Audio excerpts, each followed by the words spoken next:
I'm Jennifer Vasil. I am a parishioner here at Holy Communion and the very proud teacher of our first presenter this evening. Woo. She makes me look very good. That's what I do.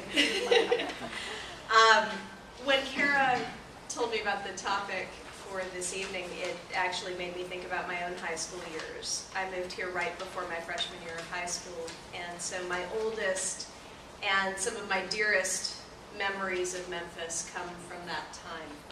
And so that's where this piece began. When I left Memphis for college, I'd measure its progress by Germantown Parkway development. Then it made its slow crawl past sparse and scattered subdivisions to a rather distant interstate. At first, just beyond the tracks near Trinity, then to just beyond Macon, and one day, there was Wolf Chase. And then the things I remembered in town and downtown started disappearing. We all have those moments in time we freeze for safekeeping, for pulling out again when we want to remember the truest parts of ourselves. So many of mine are tied to a Memphis that no longer exists. The night I snuck into a ballroom at the Peabody and clumsily waltzed with the friend of a friend, fell into a trance of African drums as Etheridge Knight transformed the Blues City Cultural Center with his poetry, sat on the patio of the Babylon, or talked my way into Mongo's, or sat on the side of the stage at the antenna to keep from being crushed in the pit.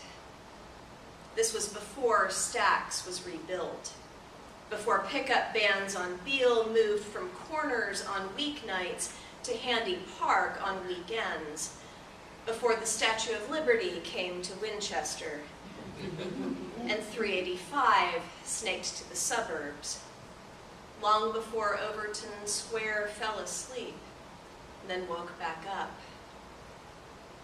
I don't know if I can say where Memphis was in its trajectory back then. Things die. Other things are born and reborn.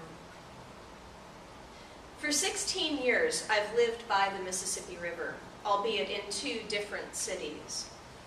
In New Orleans, I'd look up at the water the barges would churn as they rounded the bend by my house. Living below sea level, I felt like the river moved faster somehow, like its ominousness was a swifter force than it really was. Here it is different.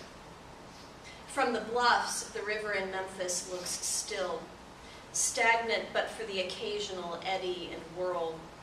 Even the swifter barges moving downstream seem unhurried and thoughtful. Our river is deceptive, though.